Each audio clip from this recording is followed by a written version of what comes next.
Way back in 2012, only a couple of videos into my fledgling YouTube career, I uploaded the first video of mine to actually get some proper traction. It was something of a rite of passage, the sort of thing that you needed to do. A good old-fashioned list of what were, in my opinion, the worst Sega Mega Drive and Genesis games of them all. It was sweary, sarcastic and bombastic. I seem to recall closing it out with "We Fight for Love" by the Power Station for some reason. A little over a year later, when that video degraded rather badly, I revisited the worst 20 once more, changing a good few things. 10 years on, I've done various other lists and God knows how many videos since then, and I've also played every single game in the Mega Drive library on Twitch. So I think it's a pretty good time to revisit the list of the worst Sega Mega Drive games, one last go round. And hey, why not up the ante? Why not make it 50? A true, celebration of sorts. Let's do that. So here are my 50 worst Sega Mega Drive and Genesis games. I should note that this time we're sticking to official ones only. While there's obviously titles like Divine Sealing or Bible Adventures or Action 52 that would easily make this list, there's kind of no limit when you start putting unofficial crap and bootlegs and such on here. So with all that said, let's get on with it. Number 50 is always a difficult pick. What's the lead off on a list like this? It should probably be something memorable, and so I've gone with Ernest Evans. Ol' Evans here represents one of the silliest ideas for a platformer ever, an Indiana Jones-esque hero who moves around like a ragdoll with his limbs going all over the place, waggling his whip hopelessly at various frankly ridiculous creations. It's certainly a bloody awful game and there's plenty of times where it's uncontrollable, but if Ernest Evans has any edge over the rest of this list, it's that the game's terribleness is so brazen, so open, that it's very easy to just laugh at it. And make no mistake, you will be laughing a lot. It's like Octodad or Quap, only completely unintentional. A definitive so bad it's funny game. Funnily enough, despite being such a blatant Indiana Jones ripoff, Ernest Evans is far superior to the two actual indie games that we've got coming.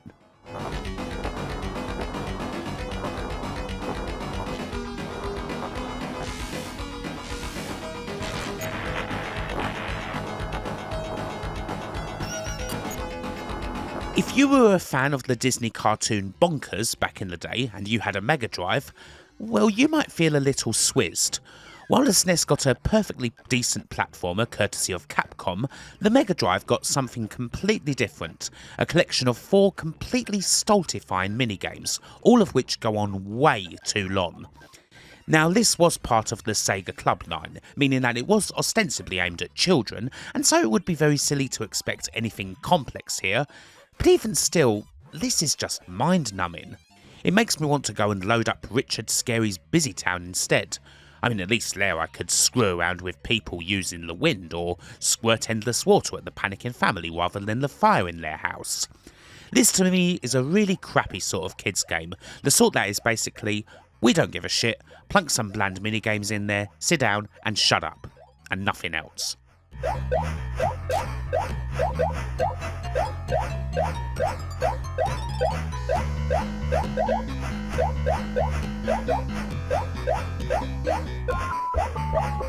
Sony ImageSoft treats us to their miserable take on Terminator 2 next, also available on the SNES. Both versions are quite awful, but I think it's that little bit worse here.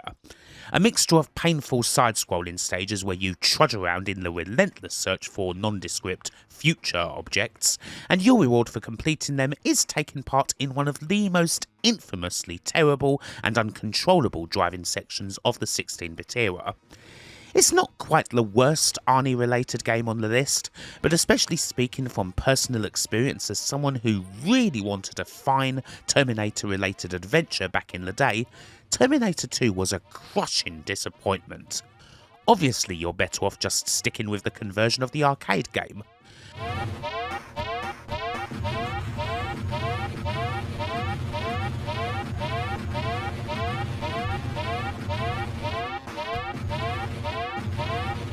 I wanted at least one game in this bottom 50 to represent the Meganet, and after much deliberation, I've plumped for 16T as my personal least favourite from Sega's old download service.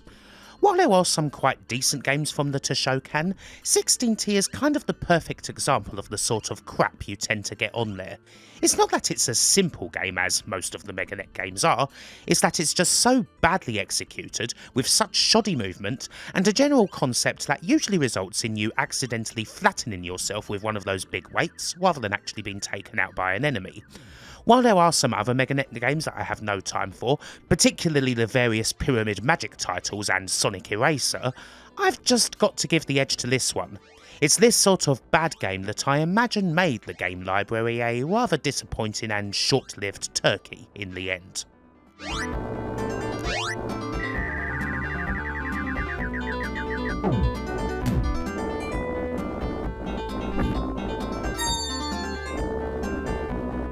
It almost stings that we never got something anywhere near close to a decent Gladiators game, doesn't it? Game tech certainly don't provide one here.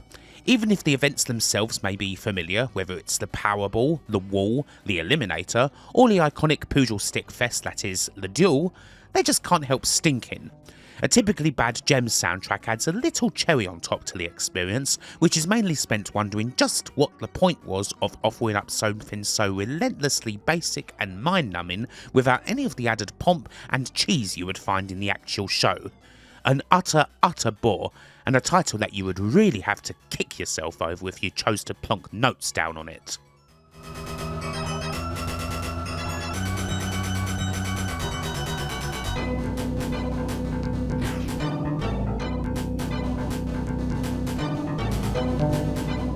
Racing games can be an area where the Mega Drive gets to really flex its muscle. Even leaving aside the SVP chip-packed Virtua Racing, you've got the likes of Super Monaco GP2, Kawasaki Superbike Challenge or Mario Andretti Racing that are legitimately amongst the most technically impressive games on the system. Sadly, if you only had the misfortune of playing Human's Japanese exclusive Fastest 1, you wouldn't have any inkling of that. This is a rough ride to say the least. Not only does it come with a stunningly annoying engine note, the action all takes place on a frickin' postage stamp. And even with the actual graphics being this tiny, it's not as if there's much speed or detail to the title. Forget about the fact that the MD version of the first Super Monaco GP came out a year before this. This doesn't even feel as speedy as the Master System version of Hanon. One of those games where you kind of think the people involved should have just cut their losses rather than actually releasing the damn thing.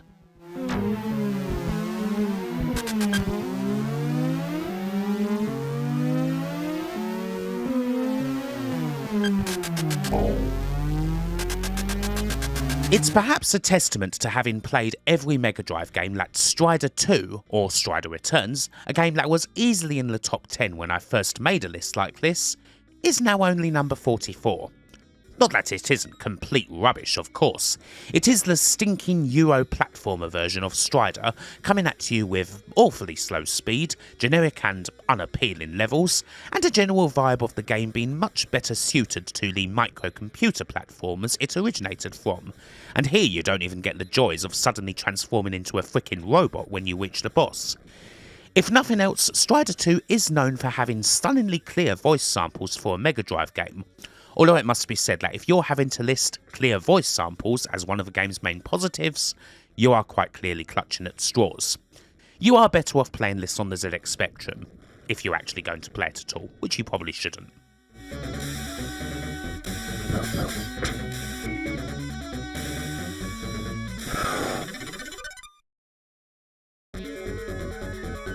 Osamatsu-kun from 1988 is a game of many Mega Drive firsts. The first licensed game, the first Japan exclusive game, and the earliest title to feature on this list of the system's worst. If there's one thing that could be said in the title's defence, it's that occasionally the sprites of Osamatsu and his various foes may show a bit of personality.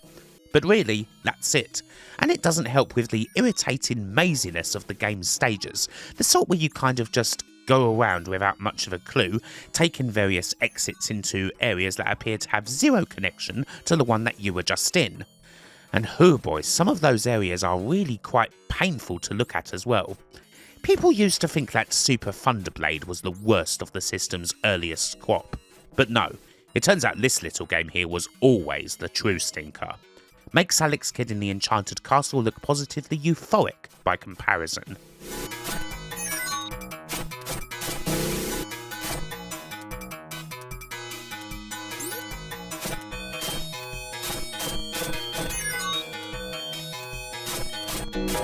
It's taken a little while, but Kageki is the list's first bad arcade port, a game that originally came from Kaneko by way of Taito. The arcade game itself is hardly a classic, but there was at least the slightest bit of variety to it, and a bit more of a challenge in how the enemies came at you. Here in this MD version you have little except the endless, monotone punching of these various mobster caricatures, something you do until you either finish the game or get bored trying. That and the age it takes for these mobsters to get up once you knock them down so it can play a few cheesy voice samples and what have you, makes the whole thing dreadfully slow. The game does earn a couple of points for being so astoundingly dumb that it's almost funny, and those caricatures actually being kind of memorable, but it really is rather painful.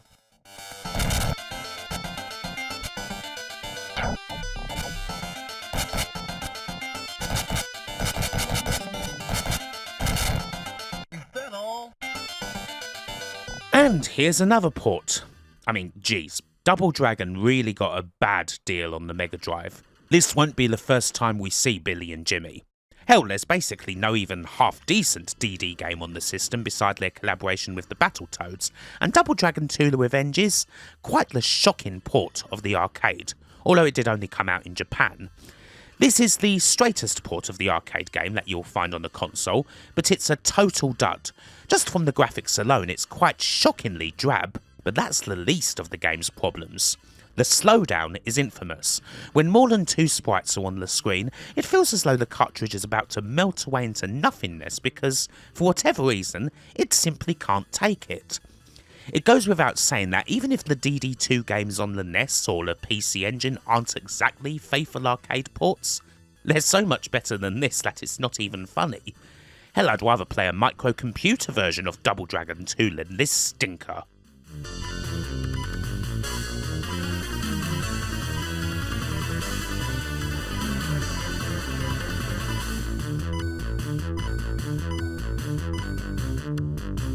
Another licensed platformer that only came out in Japan, Momona Hunter Yoko is a take on the sort of magical schoolgirl unwilling monster hunter anime TV series that irritates people just by the sheer sound of it, and the game itself being total crap doesn't exactly help matters. The core of this platformer is all about fiendish tricks designed to shit all over the player. The leaps of faith and gotchas are strewn all over the place to such a degree, you wonder if this game was actually made by European coders who were on an exchange program. Leaving aside the title's anime background, it feels like a version of Telnet's Valis that you would buy on Temu. It simply won't do at all. While there are so many original Japanese Mega Drive games out there that people wish had got a release over in the West, this is most certainly not one of them.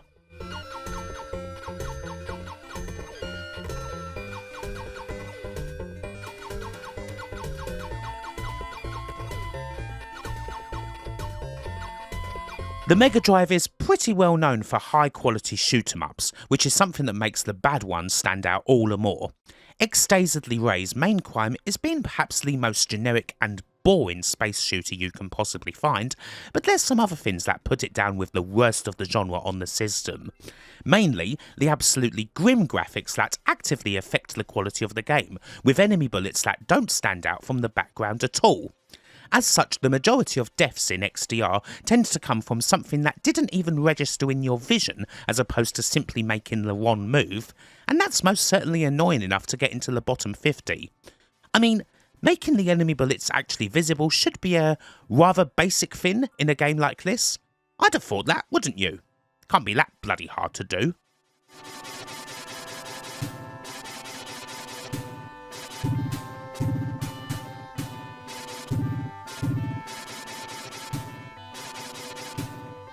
Mighty Max. It started out with a line of actually quite awesome toys, became a not all that bad cartoon series, and eventually, yep, there's the terrible licensed game. Mighty Max is one of those titles that would definitely be in worst of lists for both the Mega Drive and the SNES, being dreadful on both for the same reasons. We've got plenty of big problems here. The absolute pathetic quality of our heroes, complete with terrible weapons that have trouble hitting damn near anything, and some pretty nasty controls to match. But the worst offender here is actually the camera. I mean, bloody hell, whenever you jump, it moves and shakes around so violently to the point where playing the game is legitimately unpleasant. It's rare to say that a game of this generation shouldn't be played if you suffer from motion sickness, but that's the case with Mighty Max. Euro platforming at its absolute worst.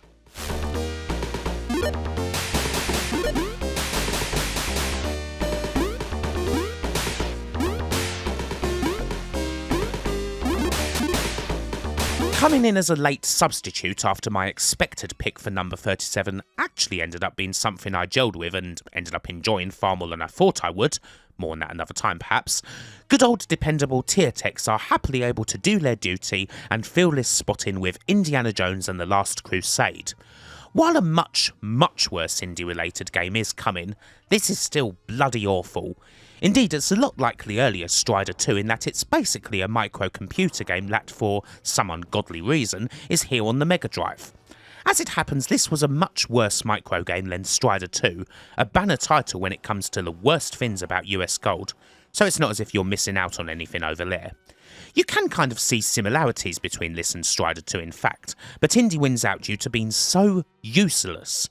The use of his whip is quite inexplicably limited, for a start. I mean, is it going to pop out his shoulder if he uses it too much? Perhaps that is the case, seeing as our hero is so frail that he will literally die if he puts a single foot into water. I mean, this is Indiana bloody Jones we're talking about here.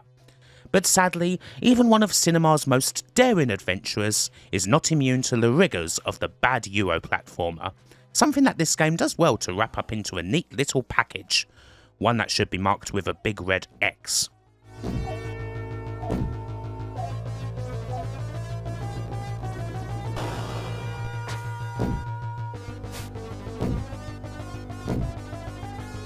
You may have thought that Double Dragon 5 might have been the other game in the series on the list, that rather poor fighting game based on the animated series that doesn't exactly have a lot in common with the games.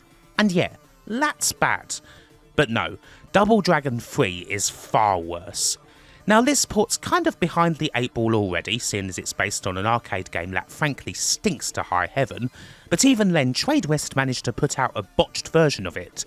The AI in this game is so utterly stupid and the game so easily cheesable that there's almost no way you can't breeze through the whole thing immediately, if you care enough.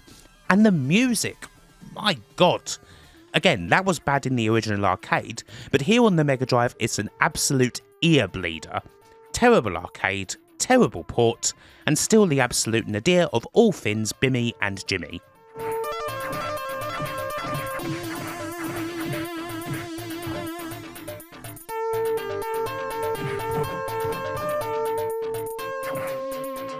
The first Bubsy is, of course, a pretty famous bad game. Damn near everybody's covered the adventures of this wisecracking bobcat. But in my opinion, people sleep on Bubsy 2 a fair bit, because this game is much worse. At least in the first game you have a bit of a sense of what Accolade were trying to do. Bubsy 2 may tone down these Sonic rip-off elements, but the controls end up even more botched, the levels are hopeless in design, and the lousy mongrel is even more annoying than ever. Oh, and this also has the same vomitous camera issues that plague the earlier Mighty Max. It's actively unpleasant to play, and the original Bubsy didn't have that problem, even if it was rather crap. Even if it's something of a change in direction from what Accolade were trying to do with the first Bubsy title, it's god-awful in every department. As the next game in the series would evidence even further, you know, the 3D one, you really have to credit Bubsy's commitment to just getting worse and worse as the series went on.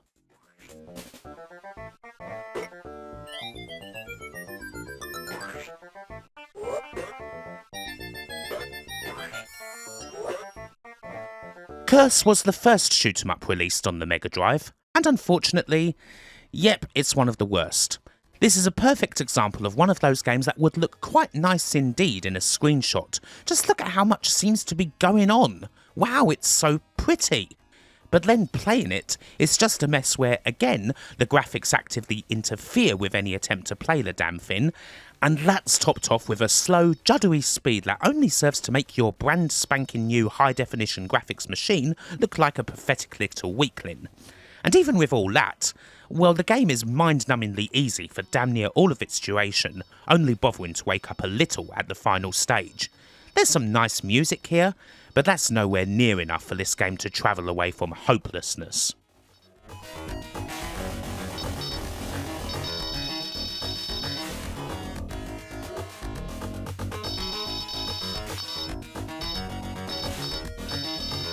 Arcade Classics is a late game that is understandably slept on. People probably just assumed they'd be straight versions of a couple of older games. But no, they're botched and nasty versions of older games, with the sort of additions that you would expect from something like Action 52. Shockingly, having a textured background in Centipede doesn't do anything except obscure the gameplay, and Missile Command makes the ludicrous decision of using an Atari 2600-esque one-button control when there's literally 3 buttons right there on the Mega Drive's control pad. And while it might play an okay enough version of Pong, well, clearly that's not going to be enough to save this compilation. Compared to the contemporary Williams-based effort that was also kicking around back then, Arcade Classics is an insult even to the very darkest days of Atari.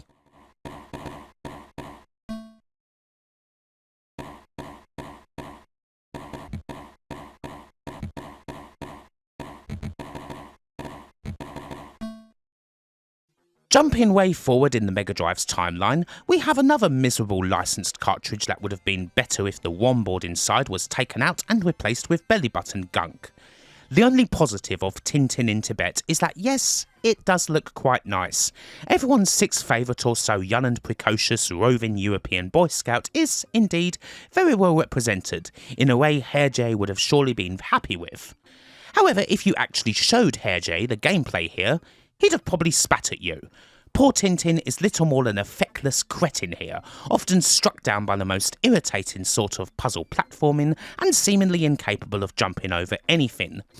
The trickiness of the game never seems to come from anything with actual challenge, it just comes from wrestling with all of its annoying flaws, from the ropey collision detection to the many obscure ledgers. And the music's bloody awful too. I would rather eat a bowl of raw tripe than ever play this again.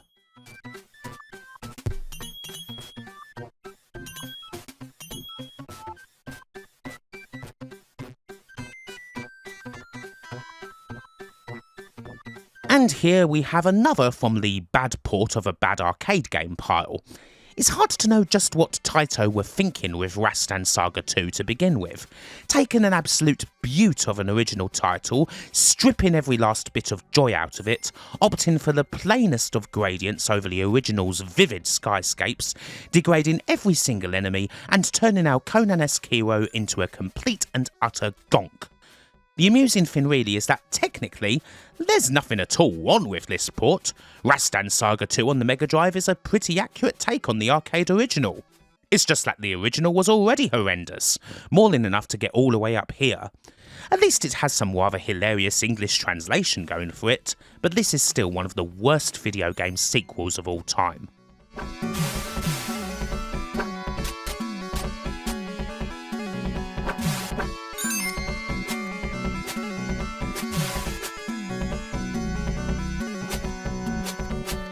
Technocop marks the first appearance here for Razorsoft, one of the Mega Drive's edgiest studios, with games that aren't afraid to show off either a bit of skin, a bit of claret, or both.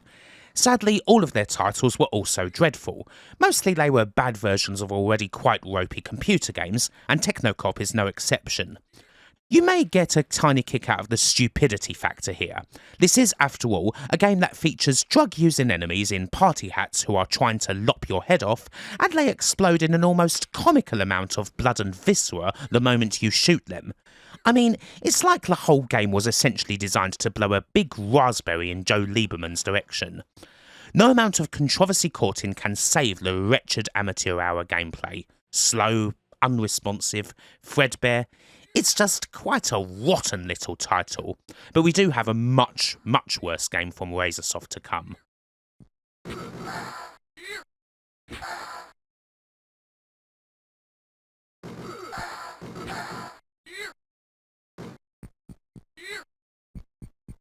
Another thoroughly joyous game that was discovered on the Sega Mega Wheel, The Tick is a licensed beat-em-up that really pushes the limits. Unfortunately, the limits it pushes are based on just what the human psyche can deal with when it comes to boredom and repetition. This is one of the dullest beat-em-ups you'll find. You walk forward, you beat up on a couple of enemies, you walk forward more, and you do it again. And that's it. There is absolutely nothing else to this title. The funny thing about The Tick is that while technically speaking there are worse made beat-em-ups than this, the earlier Double Dragon springs to mind, I've not mentioned that this game is upwards of 3 hours long. Yes, it's a 3 hour long arcade style belt scroller beat-em-up. Even if this represented the absolute best of the genre, 3 hours and nearly 50 levels would be a tough ask for a game like this. When it's a boring, repetitive, crap graphics and music licensed affair like this one? Jesus Christ. Why you would make this game so long is utterly beyond me. Half an hour would already be pushing it, let alone 3. Perhaps it should be higher than this, but it's here for now.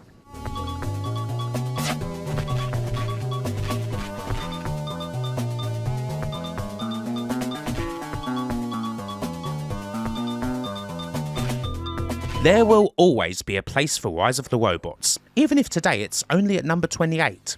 One of the most infamous failures of them all, it's the ultra-hyped game where you ended up only being able to play as a blue cyborg, where the advertised Brian May composed music only ended up being a few seconds of a tune from one of his albums, and where the fights consist of finding whichever move works against the enemy bot you're fighting, and then using it again and again until either they die or time runs out.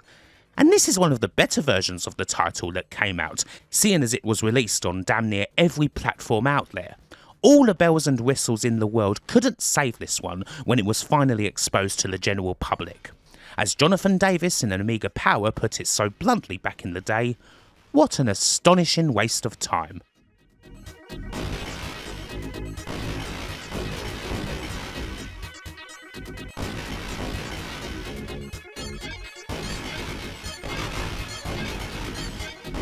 You go through so many licensed platformers on a list like this, especially ones based on cartoons, that they can almost seem to blend into each other. But The Adventures of Rocky and Bullwinkle is another disaster for the genre, notable for the extreme physical ugliness of its sprites and levels that were presumably designed by someone using their non-dominant hand after a few pints of scotch. A ghastly game this most certainly is, bad enough that it only just misses out on the top half of this cursed 50, which should tell you a lot about the hideousness of the games that we've got coming up.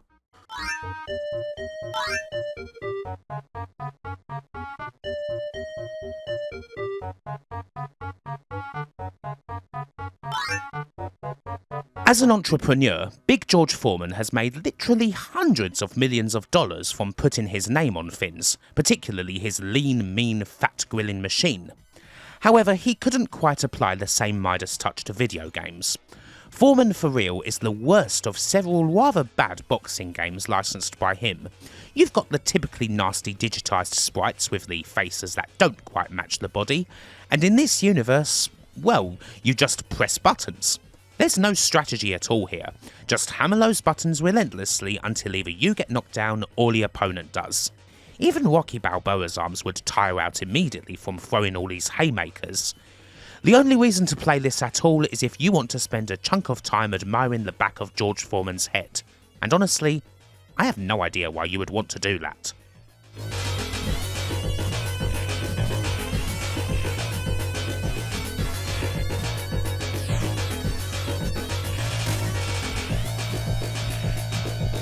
Another one of those old, bad classics, Sword of Sodan started out life as an early Amiga game that, back when it was first released, was slightly impressive, but when it arrived on the Mega Drive a few years later, well, it most certainly wasn't.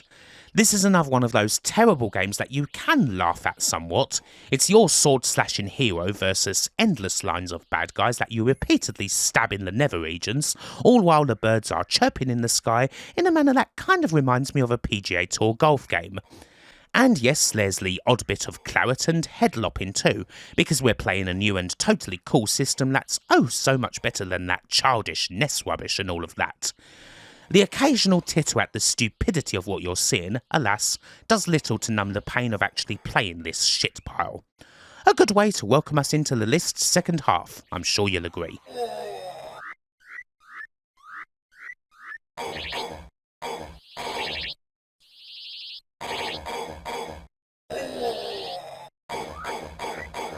You almost feel for Sony ImageSoft, the developers of Last Action Hero.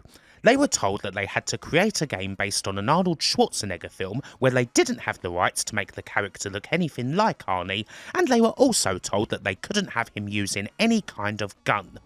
It's little wonder that the various Last Action Hero games were all dreadful as a result, and even if this Mega Drive one isn't the worst of them, it's still a colossal stinker of a beat-em-up of the very typical walking forward, hammer punch and kick, and then do it again 5 seconds later variety.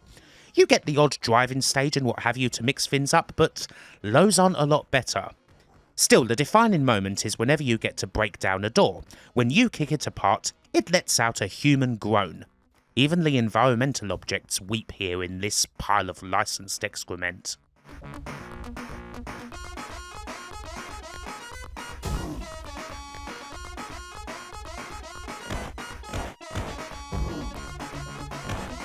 I thought a little about whether I should put 1991's Art Alive on the list.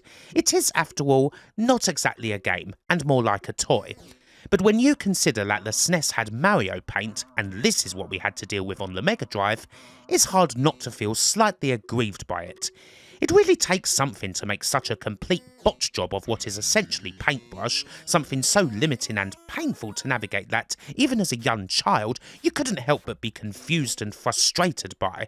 At least that was my experience whenever I booted this awful thing up. That and there wasn't even the ability to save your pictures, which to me would seem somewhat essential in a title like this one. One thing I find quite hilarious is that, in the end, so little was thought of this title that even when the mouse for the Sega Mega Drive was released a couple of years after this game, they didn't even bother to make it compatible with Art Alive, even if you would have thought that it would surely have been improved at least a little by its support. Instead, they just let it fall into utter oblivion. Frankly, I don't blame them. However, I will take some time to throw a little shout out to Leftover Culture Review here on YouTube. It may be a truly painful experience to create anything of worth with this program, but he's certainly doing the best that he can. Link in the description.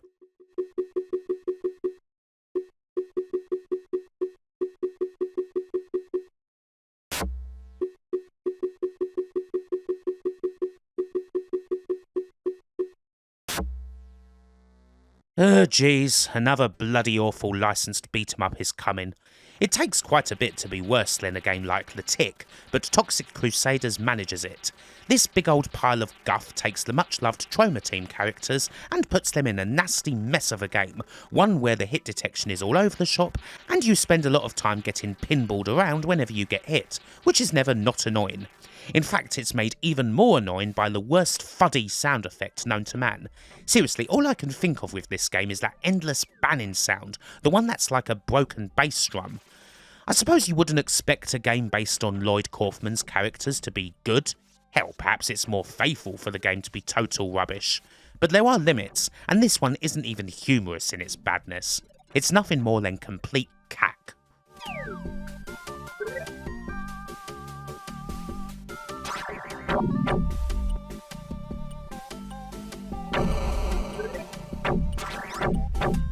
Another heavyweight is here.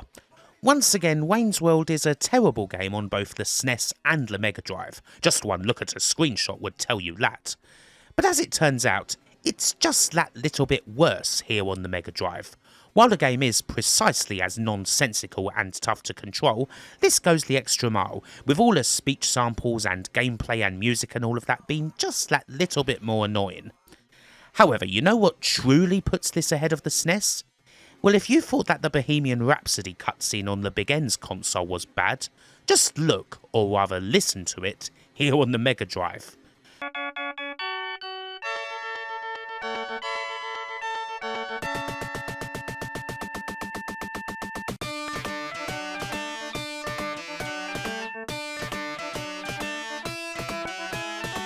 Truly, this is the greatest advertisement for the use of gems that there ever was. If that's not enough for this to take the big brown prize over the SNES version, I really don't know what is.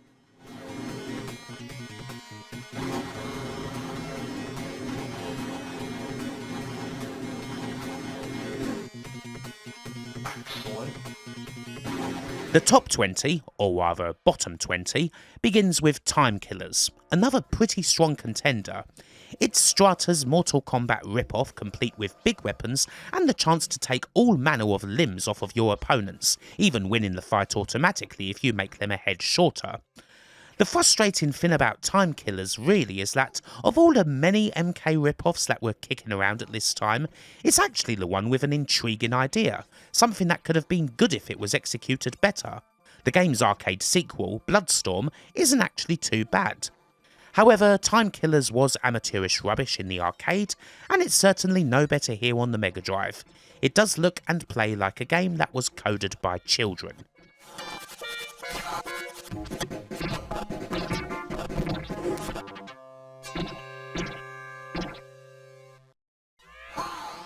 We've naturally got more licensed vermin in the top end of the list, and here's Back to the Future 3. God, this is a game that's just loathsome, no matter what platform it's on. This one's all about a collection of minigames, throwing custard pies, a shooting gallery, things like that. Mind you, in practice, you're not likely to get past the opening turbo tunnel where Doc Brown's on a horse and the slightest thing sends him flying. No wonder the game starts to make funny remarks about the Doc's endless failed attempts at saving Clara Clayton from the ravine. The people who made this knew you were going to be at it for a while. If you were to master this thing, you end up with a game that's not even close to 10 minutes long, which is frankly a bloody insult. And to top it all off, the game's shipped with a colour palette bug that makes the whole thing incredibly dark. I honestly believe this to be the worst Back to the Future game, and there's a lot of shit ones.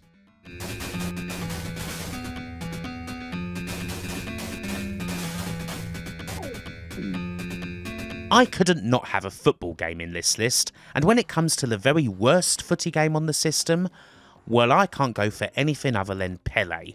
Funnily enough, back when I did this list originally, I had World Cup Italia 90 on here, which to me now is a terrible decision for many reasons. For a start, this is so much worse. The great Brazilian's name is besmirched here with a broken title, one where the controls feel all wrong, the CPU loves to interfere with your play and commit fouls when you had no intention of doing so, rules such as offside are implemented nonsensically, every stoppage is punctuated with a crap video that slows things up even further, and the only way to play is to relentlessly cross the ball into the box until you score with a header. If you do that, you will win, no matter what. Anyone who thinks that Bubsy represents Accolade's worst contribution to the world of gaming, quite frankly, has not played this.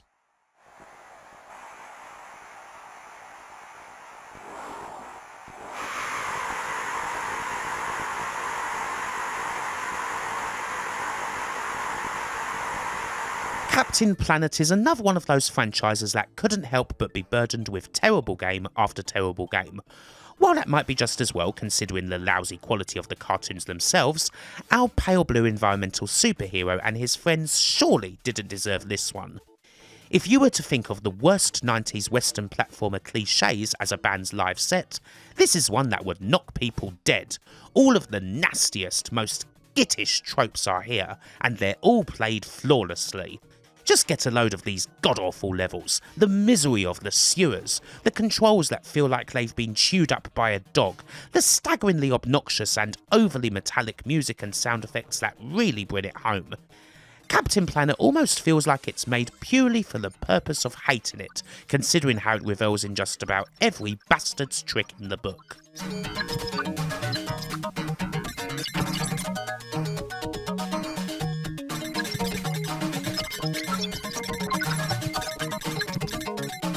Experts isn't just a bad game, it's also a heart-wrenchingly sad one. You can almost read the press releases, talking about how the Mega Drive was absolutely capable of an experience that felt modern, like a 32-bit game, that the show wasn't quite over yet. And then you play this and, hoo boy, it's a sight for sore eyes. Shadow Yamato and her mates go around various bases, you get to switch between them, they move about in a way that can only be described as constipated, and they occasionally kick and punch an enemy while performing tasks. And that's kind of it. If you had the misfortune of playing experts back in the day, you wouldn't be blamed for thinking that it might just be time to start saving up for a PlayStation or Saturn or whatever, because this just wasn't it. It's the game that makes the Mega Drive feel like old Shep. Warning to shield in combat.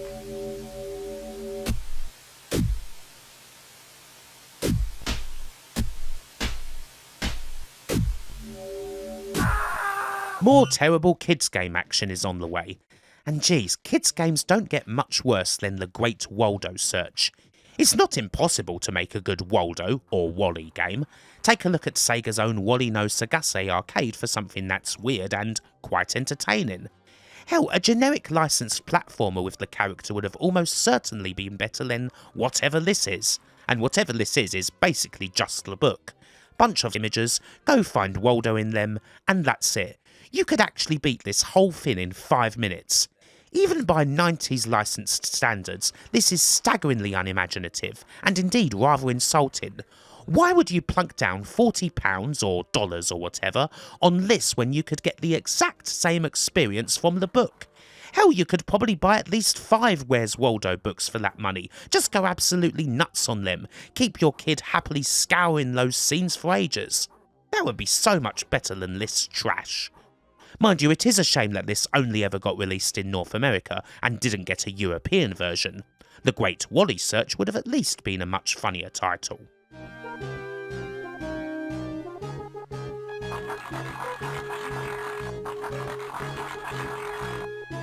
Great job.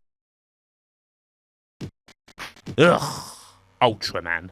One of the stupidest fighting games of them all, this Japanese hero goes up against all sorts of monsters in a title that would be completely nondescript if it wasn't so unfair. The big kicker in this one is that after you've trod your way through the mud, wrestled through the incredibly limited moves on offer, and managed to get your opponent down to 0 health, the fight's still not over.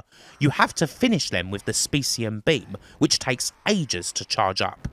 If you miss, you have to let it charge again, and you only get a few seconds to hit that beam. The monster's health recharges, and if he's got even a sliver of health remaining, it won't finish the fight.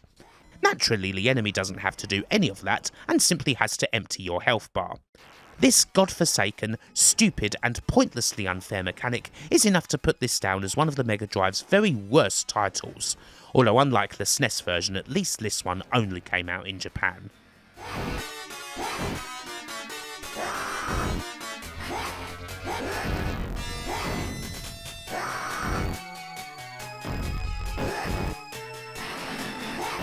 Unlucky 13 goes to Feria Frustrada do Pica-Pau, a Brazil-only licensed game based on one of the country's very favourite cartoon characters, Woody Woodpecker.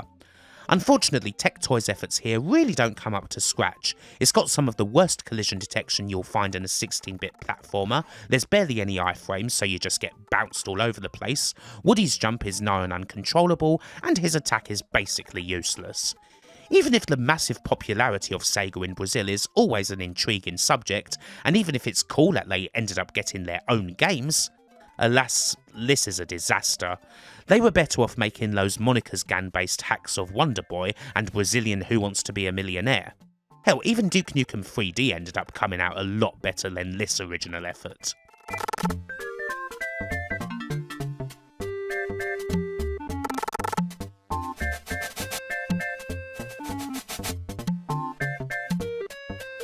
It's time for the worst shoot 'em up on the Mega Drive. Previously, this honour's gone to the unofficial, terrible and rather lewd Divine Ceiling, but as we're sticking purely with official titles here, the honour instead goes to Xenon 2 Mega Blast. Now, even if this Bitmap Brothers game was a success on the Amiga back in the day, I've never been able to stomach it. I don't think it's worth loading beyond the title son. And here on the Mega Drive, well, you get a slow, utterly grim-looking and virtually silent version of a title that already represents damn near everything that's bad about the Euro shooter format. Your worthless ship is barely capable of destroying the most simple of enemies, and even a few seconds of Super Nash 1 based firepower is hardly enough to make you feel anything more than a total weakling. It's horribly designed, it's grotesquely unfair, and technically it's a load of slop. Worst shmup on the Mega Drive by a long frickin' way.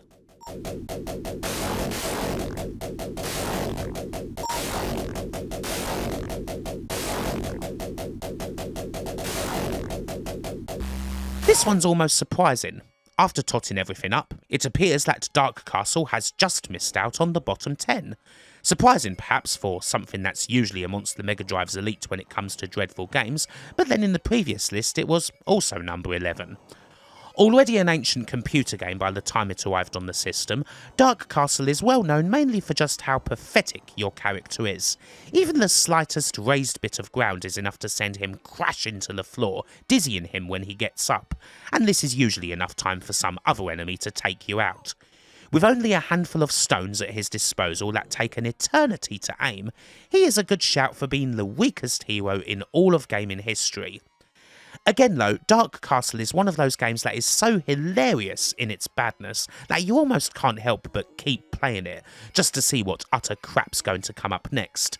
It certainly has that factor, and perhaps that makes it a tiny little less hateable than the games that make up the bottom 10. Make no mistake however, the fact that it misses out on that 10 doesn't mean that it's not the very lowest quality of excretia. Whoa!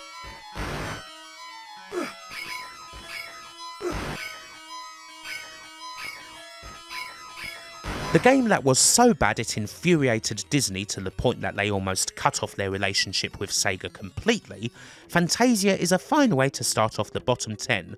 Not only is it a terrible licensed game, it's one that makes an absolute pig's breakfast of a classic movie.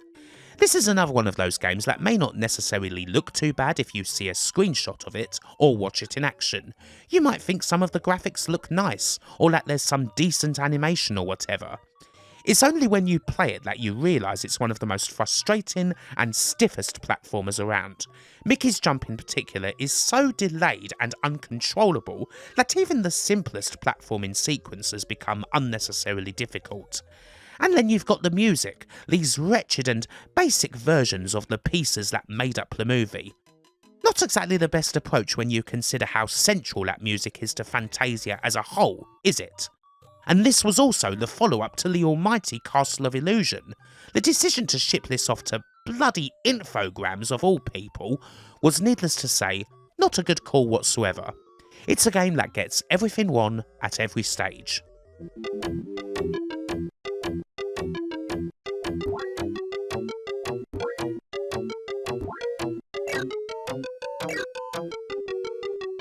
Toys is, again, perhaps more infamous on the SNES than it is on the Mega Drive, but this licensed guff can certainly pack quite the stinky punch on here, make no mistake. This is largely a top-down action game where you, the hero, are completely useless.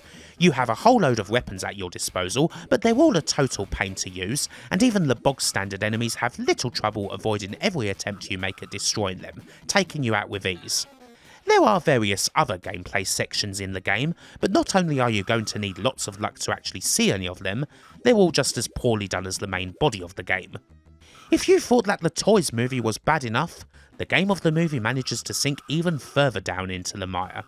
And seeing as the almighty and much missed Robin Williams was an avid gamer himself, I can't imagine that he was in any way happy with this rotten shitfest.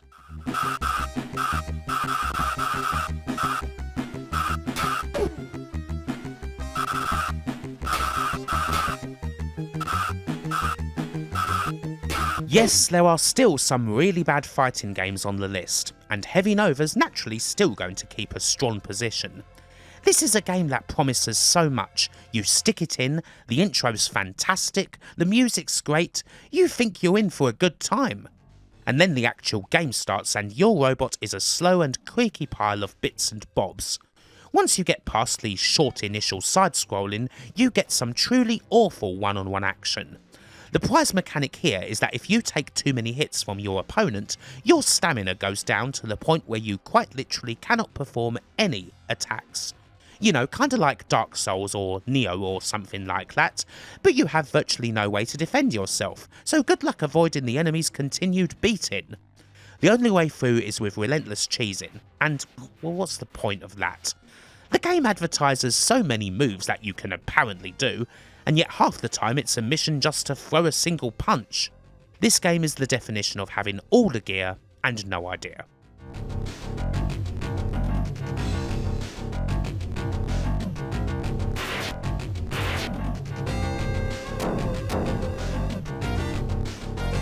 Wolverine, in at number 7, actually has a fair bit in common with Heavy Nova. Once again, you've got this really nice intro. It makes you think that you're going to get a damn good experience here with Logan, something to get your claws into. And then, unfortunately, the game gets in the way. Adamantium Rage has, without question, the most nonsensical set of controls I have ever seen in a platformer. Wolfie has a lot of moves, but they appear to have been thrown onto the control pad at random. A basic roundhouse with the claws is performed by pressing up and right on the D-pad and nothing else. That's where we're at. And despite all these moves, most of them are totally useless and incapable of hitting the enemy. How do you manage to screw this up so badly? I mean, it's Wolverine. He's got claws. It really shouldn't be too hard to make something decent. But alas, the pooch was thoroughly screwed here. This game's execution just completely boggles the mind, and the sheer sight of it makes me sad.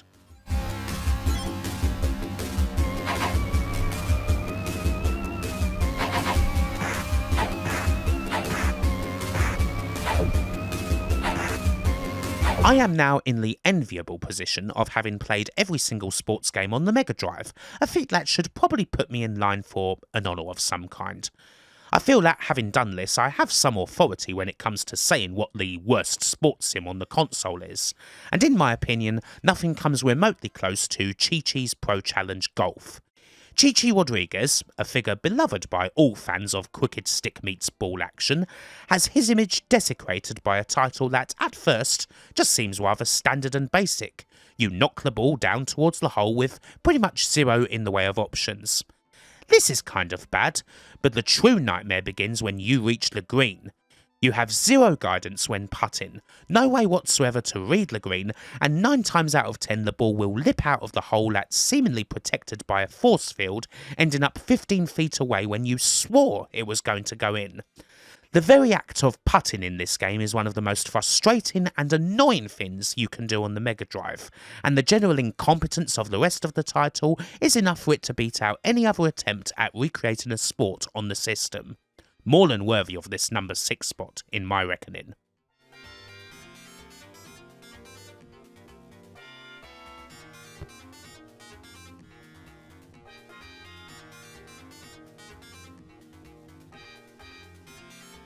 Right, it's time for the last part of the list. Le creme de la creme, the chicken à la kin, the tripe à la mode. The choicest of cuts from a big smelly brown roast. Our bottom 5 begins with Nightmare Circus, an odd title indeed, developed by a European studio, Funcom, but only ever getting a physical release in Brazil. I'm not exactly sure what Brazil did in 1996 to have this game inflicted on them, but life is seldom fair. This absolute wretch of a title allows you to choose between a few side-scrolling levels, but no matter which one you choose, it's going to be something completely nonsensical where you end up losing quickly, the energy from your single life draining out like a burst abscess. Don't be fooled by some of the images potentially looking nice. Our hero, Raven, is impossible to control in a way somewhat similar to Wolverine from a couple of entries ago. Indeed, his favourite thing to do is just randomly fall to the floor and start doing push-ups as you struggle to get him back up. Other than that, most of his moves are simply useless, and the main problem is that, well, good luck actually trying to figure out what you have to do in any of these stages, because you get no guidance. Whenever I've played this, I've never managed to beat a single one of the bloody things, and that goes back to originally coming across it on the Sega channel, which was the only place where extremely lucky Western folk could experience this sorry mess back in the day. A shameful, shameful display.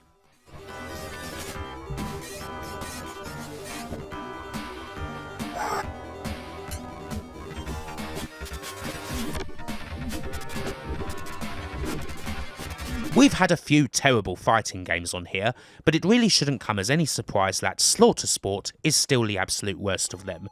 Considering that Mondu is the long-standing avatar of this here channel, he still commands a high spot.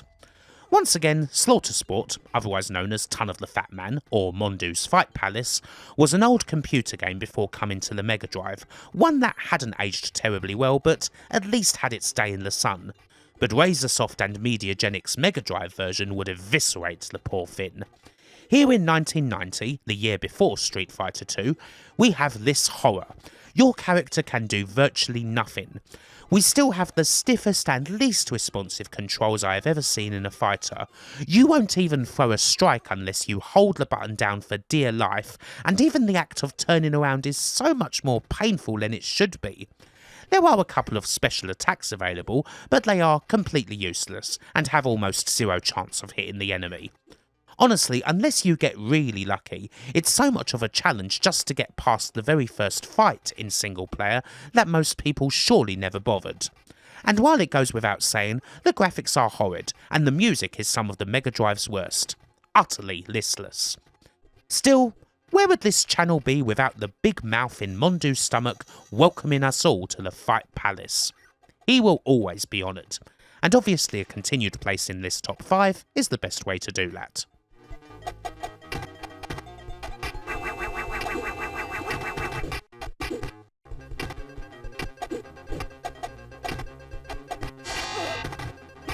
In the process of playing every single Mega Drive game, a couple of very serious contenders emerged for the top spot. That is, the worst title on the whole machine, both of which are licensed platformers. Here's the first, and it's Spider-Man. Most don't really know about this one. When you think of Spider-Man and Mega Drive, you very likely first think of Sega's own pretty damn good Spider-Man vs. the Kingpin, a big hit in its day. This game by Acclaim came out a couple of years later and it was based off the 90s animated series. Now the very name of Acclaim is often enough to bring Mega Drive users out in spots, even if they didn't necessarily always put garbage to their name, but this, well. For those who've played it, Acclaim's Spider-Man is infamously difficult and frustrating, and most of that's down to the controls and nasty maze-like level design. In particular, Spider-Man must have one of the most useless jumps in the history of gaming. He can jump forward by about an inch, which is kind of odd for one of the most athletic superheroes out there. He can do various Spidey things, of course, climb on ceilings, shoot some web, throw some hand grenades, because Peter Parker's very well known for that, obviously. This game, though, is perhaps most infamous for having quite possibly the worst piece of video game music ever, the godforsaken Funhouse theme. Just listen to that.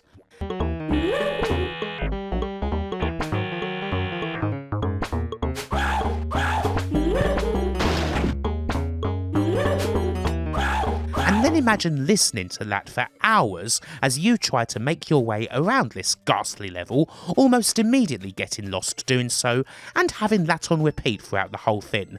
Oh, and the volume control on your TV's busted, so don't think you can just get around my example that way, smartass. If you have that in your mind, I think you can easily see why this game ended up as high as number 3.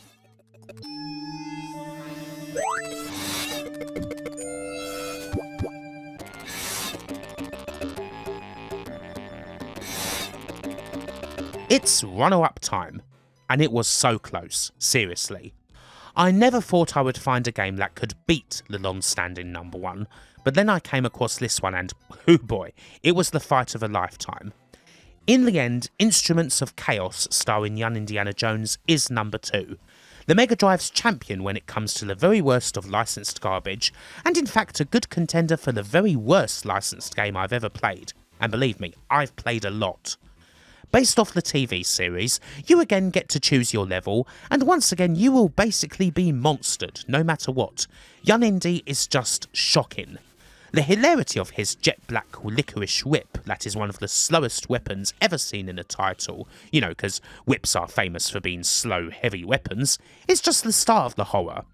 Most of the game will be spent falling through platforms or being juggled by just about every enemy in the game, There are no iframes, so you can be guaranteed that when a couple of thugs, or birds, or spiders, or whoever get hold of you, they will likely be able to chuck you about relentlessly until you die.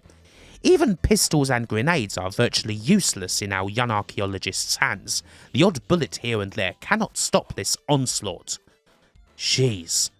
Not many people remember the 90s Young Indiana Jones show nowadays, but my god, it really did not deserve this.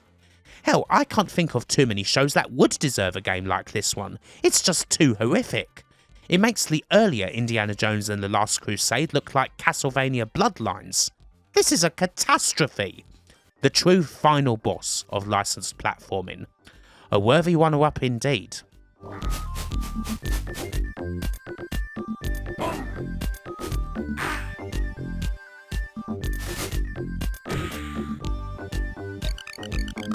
But in the end, it was hard, but we still have the same number one. The one it's always been. Is Awesome Possum actually a worse game than Young Indiana Jones? Gee, honestly, I don't know. Maybe it's just because the number one spot should in the end go to a wholly original creation, at least in my opinion. And our possum here does represent the worst of so much, not least being the worst anthropomorphic Sonic ripoff. There's still so many special factors that make Awesome Possum's badness unique, and no, that doesn't necessarily mean ragging on the environmental themes, which honestly aren't a major factor in this nightmare beyond the rather hilarious between level questions and horrified faces whenever you get one wrong. He is still the most obnoxious character of them all. It's one thing to be bad, but to have a running commentary during said badness? That's very special indeed. Oh boy! Wow, that was incredible! No pollute no more. I'm so healthy. I'm so cool. The possum has so many uniquely awful lines, and he says them so much that even Bubsy the Bobcat would be compelled to angrily bludgeon him with a ball of wool. Hateable, mangy little main character bastard aside, Awesome Possum naturally sets the standard in other categories. The game suffers from so much juddery slowdown that it almost seems to run in single-digit frames at points. The graphics are easily amongst the very worst you'll find on the list. You would rather be locked in an anechoic chamber with the Shags playing at 500 decibels than listen to this game's music. And the levels naturally represent the very worst innovations and trends in Western platformer design. There is no category where Awesome Possum doesn't excel in, amongst the outstanding awful games in the field. But in the end, that character is enough to give it that half a metre ahead of the rest. The main reason why Awesome Possum is, and always will be number one, is Awesome Possum himself. What a twat. Watch it!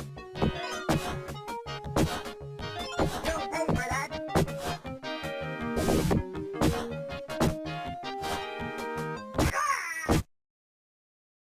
And with that, the updated list of the worst Sega Mega Drive games is done.